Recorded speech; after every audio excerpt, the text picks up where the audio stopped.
El curso Seminario de Investigación Académica 1 está diseñado para que ustedes logren desarrollar algunas de las competencias generales de la UPC. Estas son concretamente manejo de la información y comunicación escrita. En esta medida, este trabajo final, que es el estado de la cuestión, logra también reflejar dichas competencias. Luego de haber revisado las competencias generales de UPC que el curso y ese trabajo final desarrollan, pasemos a ver los elementos del trabajo, el estado de la cuestión. Nosotros vamos a dividir este estado de la cuestión en tres partes generales: la introducción, el cuerpo de desarrollo y el cierre. Comencemos con la introducción. En la introducción debemos empezar con un título que, como lo ponemos por acá, debe ser claro y directo, sin fraseos ambiguos. Este título debe reflejar, por ejemplo, la información de la delimitación de su tema y pregunta que ustedes han desarrollado. Además, en la introducción es importante definir los conceptos elementales que se van a utilizar a lo largo del estado de la cuestión. Esto lo habíamos mencionado ya previamente e implica que ustedes seleccionen un par de conceptos los más importantes y los puedan desarrollar o definir en esta primera parte. Adicionalmente, debemos tener una contextualización que implicará dar datos específicos como los que se mencionan acá: fechas, algunas noticias, y es importante y necesario colocar referencias bibliográficas para decir de dónde obtenido la información. Una buena estrategia para llamar la atención del lector en la introducción es presentar una polémica sobre el tema a examinar, como en este caso. No es un paso obligatorio la introducción, pero sí uno útil que será posible gracias a la investigación de las diferentes fuentes. Nótese que aquí lo que queremos es que el lector esté convencido de que es importante realizar la investigación que vamos a realizar, que no es algo innecesario, que vale la pena hacerlo. Por lo tanto, como dice la sugerencia, sí, es verdad, puede ayudar un poco que nosotros eh, utilicemos alguna estrategia o alguna información que nos permita hacer notar esta relevancia. Luego, veremos aquí que se menciona una sección muy importante del trabajo que debe ser presentada con claridad. ¿Cuál es la pregunta de investigación y por qué es importante hacerse esa interrogante? Todavía no se ha adelantado ningún detalle de la información encontrada y de lo que se trata simplemente es de aclarar al lector cuál es el punto de partida que guiará todo el documento. De hecho, esto es importante porque para que el lector pueda saber de qué va el documento que va a empezar a leer, vale la pena que nosotros le digamos directamente cuál es mi pregunta de investigación, como en este caso. Finalmente, la introducción se cierra con la presentación de los autores que nosotros hemos utilizado. Como verán acá, en esta última sección de la introducción del estado de la cuestión, se presenta de forma muy directa y hasta esquemática cuáles son las fuentes utilizadas a lo largo del texto. También es posible colocar solamente los nombres y apellidos de cada fuente sin el título. Nótese además que los datos biográficos de cada autor, ya sea una persona o una institución, están consignados en las notas al pie de página, que ustedes podrán ver por acá. Acá están los datos con la información de dónde se ha obtenido esos datos. Es necesario resaltar que cada nota al pie de página en esta sección tiene su referencia abreviada, que es lo que les mencionaba, para consignar de dónde se han extraído los datos presentados. Esto es la introducción del estado de la cuestión, que es la primera de las tres partes centrales de este documento. Luego de haber terminado con la introducción del estado de la cuestión, nos corresponde trabajar el cuerpo o desarrollo del mismo. De hecho, esta es la parte más importante del estado de la cuestión, porque es que aquí es donde ustedes van a agrupar a todos los autores o fuentes que desarrollen o que ayuden de alguna manera a desarrollar la respuesta a la pregunta de investigación que han planteado. Una vez más, esta es la parte más importante. Aquí una recomendación. Nótese que no es una redacción de ideas abstractas, sino que ustedes deben mencionar de dónde han sacado la información. Esto es algo que deben hacer constantemente en el trabajo. Es decir, ustedes deben presentar información que se respalde en determinadas fuentes confiables. Una de las mayores dificultades de escribir un texto académico como el estado de la cuestión consiste en darle fluidez y coherencia a la presentación de las ideas. Una estrategia muy útil para lograr Tal objetivo es el uso de conectores adecuados. Nótese el uso de conectores a lo largo de todo el documento. Estos conectores son, por ejemplo, asimismo, en primer lugar, de este modo, en consecuencia. Estos conectores nos van a ayudar a que el lector sepa qué es lo que quiero transmitirle, mi intención. Nótese el uso de la cita directa. Se presenta clara y fluidamente. Tras ello, se la comenta para darle continuidad a la idea expresada. Esto tiene que ver con algo que también les había mencionado hace un momento. Es decir, ustedes no pueden solamente presentar información de las fuentes, sino que además debe ser comentada esa información. Ustedes tienen que aportar algo adicional. Debe ser analizada, debe ser objeto de una incluso conclusión de su parte. ¿De acuerdo?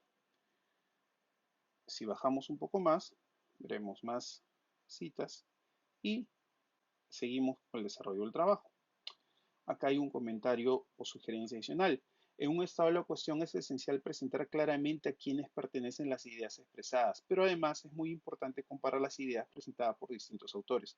En este caso se trata de ideas coincidentes, pero bien podría darse la circunstancia en la que la comparación lleve a señalar diferencias. Es decir, no solamente basta con presentar información, comentarla, sino que posteriormente ustedes lo que deberán hacer es cruzar la información de la autora con el autor B y con el autor C, de manera que ustedes puedan presentar un documento que no solamente exponga, sino que también compare, que pueda de verdad ser un estado de cómo está la cuestión, un estado del tema en concreto que ustedes están investigando.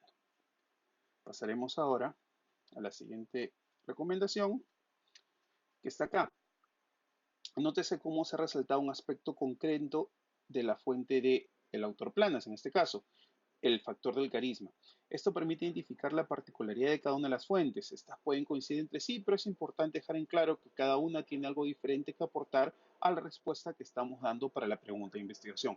Una vez más, lo que debemos hacer es conocer bastante bien cada fuente para poder exponerla de manera adecuada.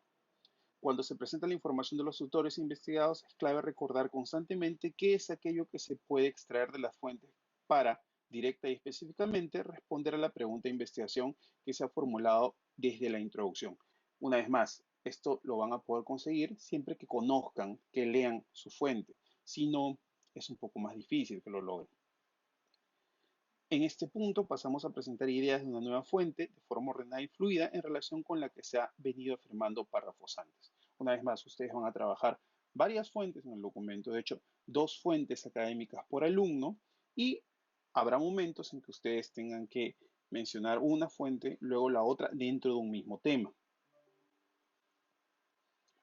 Una aclaración sobre cómo se está consignando aquí el año. Se ha colocado 2003B con una letra al costado porque hay otra fuente consultada y citada que también es el año 2003. En caso de que sean 2 o más fuentes, se debe repetir esto, es decir, debe mencionarse siempre con una letra posterior al año. Si hubiera, por ejemplo, una tercera fuente de la CBR, que es la Comisión de la Verdad y la Reconciliación, ya no habría que poner en la tercera fuente el B como está acá, sino que, voy a hacerlo, habría que colocar, por ejemplo, una C.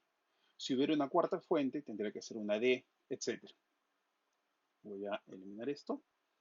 Ok, seguimos.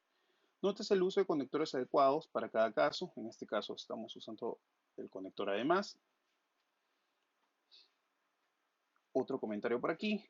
En un estado de la cuestión, estas comparaciones entre los diferentes autores son muy importantes, lo que les mencionaba hace líneas arriba, porque demuestran que la investigación se ha realizado de forma detallada. Demuestra el conocimiento de ustedes sobre las fuentes que están eligiendo para el trabajo. Aquí otra sugerencia, nótese cómo en el mismo párrafo se realiza una cita indirecta y unas líneas más adelante una cita directa. Esto puede ser usado dependiendo de lo que ustedes quieran expresar. Nótese cómo la cita textual es aprovechada no solo para extraer una idea importante que responde a la pregunta de investigación, sino además para facilitar la comparación entre los distintos autores que se están utilizando. Aquí, por ejemplo, van a ver ustedes que como se comienza con nuevos autores, hay que asegurarse de que el lector sepa esto. De modo que, por ejemplo, le decimos por lo expresado por los autores tal y tal, y esto nos permite dejarle claro que estamos empezando con la exposición de un nuevo autor.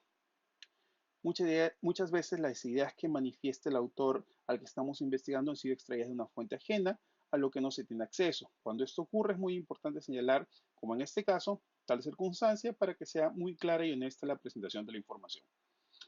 Aquí, como verán, lo que se dice es que el autor sigue a otro autor, o sea, sigue las ideas de otro autor. Vamos a seguir un poquito más con la revisión del cuerpo y algunas sugerencias para ustedes. Aquí hay una más. Nótese la estrategia utilizada en las dos últimas citas directas. Se ha comentado las palabras de González, no simplemente para explicar a qué se refiere, sino para extraer aquellas ideas que más valor tienen para específicamente responder la pregunta de investigación. Siempre hay que recordar que se tiene una pregunta de investigación como guía. Esto es muy importante. Sí, de hecho, ustedes tienen a la pregunta de investigación que ustedes mismos han diseñado como guía. Esto implica entonces que lo que ustedes presenten debe estar destinado a responder o resolver esa pregunta. Eso es lo que nos sirve. Acá un comentario sobre una anotación en concreto que es SIC. Alude a un error encontrado en la cita directa. Esto implica que ustedes están leyendo una fuente y en esta fuente hay algún error. Ustedes podrían copiar el error y no decir nada, pero lo que podría ocurrir es que el lector del trabajo de ustedes piense que ustedes han cometido el error. ¿Cómo le dejan claro al lector que no han sido ustedes los que han cometido el error? Colocando SIC, como en este caso. Vamos a seguir un poquito más. Y en este caso se ha pasado a presentar las ideas de un autor que tiene posturas un tanto diferentes a aquellas presentadas en las páginas previas. Esta diferencia debe ser hecha explícita para que exista una buena interrelación entre los diferentes momentos del estado de la cuestión. Entonces ustedes verán aquí en este texto cómo se deja claro esta postura distinta de los autores. Una sugerencia adicional. Nuevamente es importante resaltar cómo se señala explícitamente aquello que se extrae de una fuente para responder de manera directa a la pregunta de investigación. Otra cosa que es importante, que no le he mencionado hasta el momento, es que cuando ustedes presenten una información de una fuente determinada, como en este caso, siempre deben incluir primero un antecedente o presentación de esa información y posteriormente un consecuente, como le vamos a llamar nosotros, que es un comentario o un análisis de dicha información que presenten. Entonces, la estructura siempre va a ser antecedente, cita, consecuente. Antecedente, información, consecuente. Sigamos un poco más. Siempre es posible, como en este caso, comentar la cita directa larga con otras citas directas o indirectas complementarias. Aquí tienen un ejemplo de eso.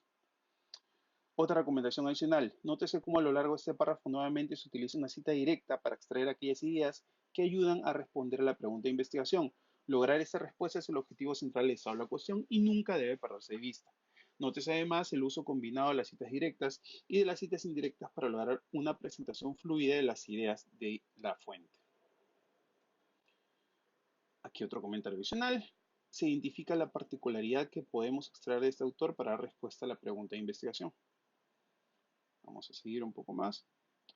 Nótese cómo la paráfrasis realizada, en este caso, sirve para presentar las ideas del autor, pero a la vez para comparar tales ideas con lo expuesto por otras fuentes. En ese sentido, queda claro que la paráfrasis es una herramienta que puede ser usada de forma muy libre al momento de hacer las relaciones entre otros momentos del estado de la cuestión.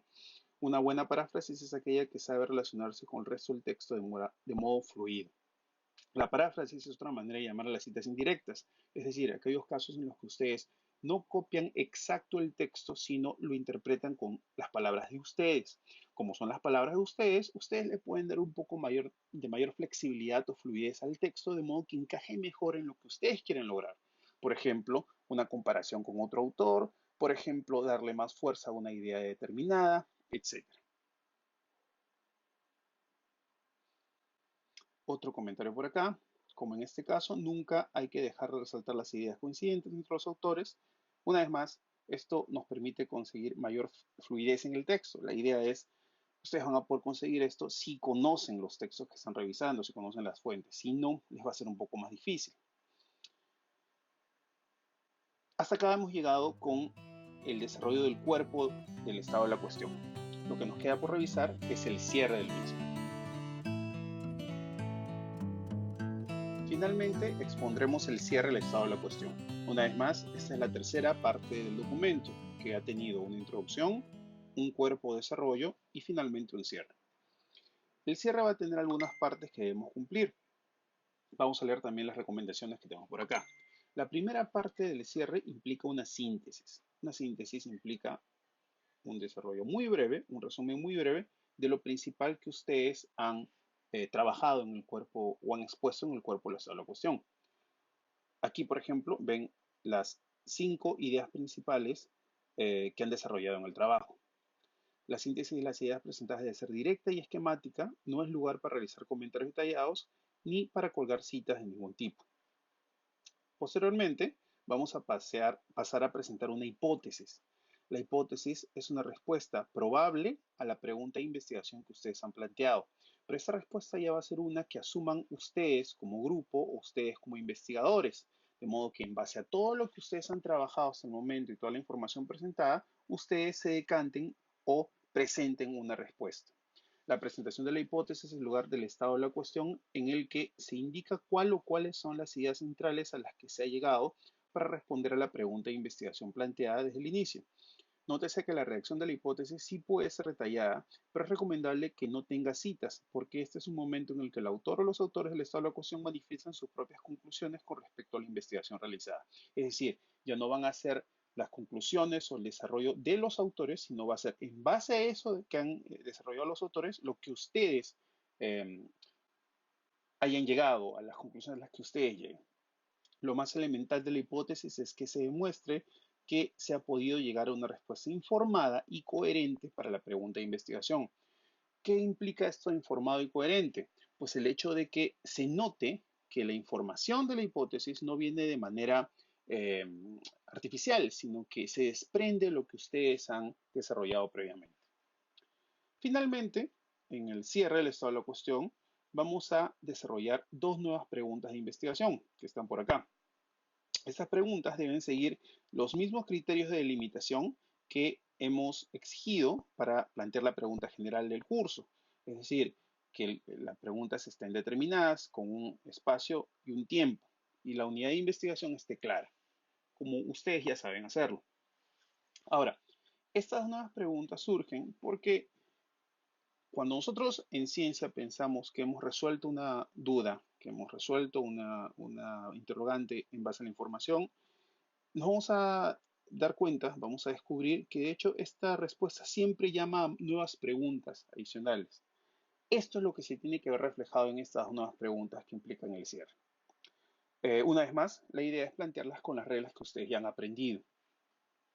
Finalmente, aunque ya es una parte fuera de esta introducción, cuerpo y cierre, pero también muy importante, está una página con referencias bibliográficas, como ya también les hemos expuesto hace unos minutos. Es decir, aquí ustedes van a mencionar de manera un poco más detallada cuáles son las fuentes de información que han utilizado para el desarrollo de su trabajo.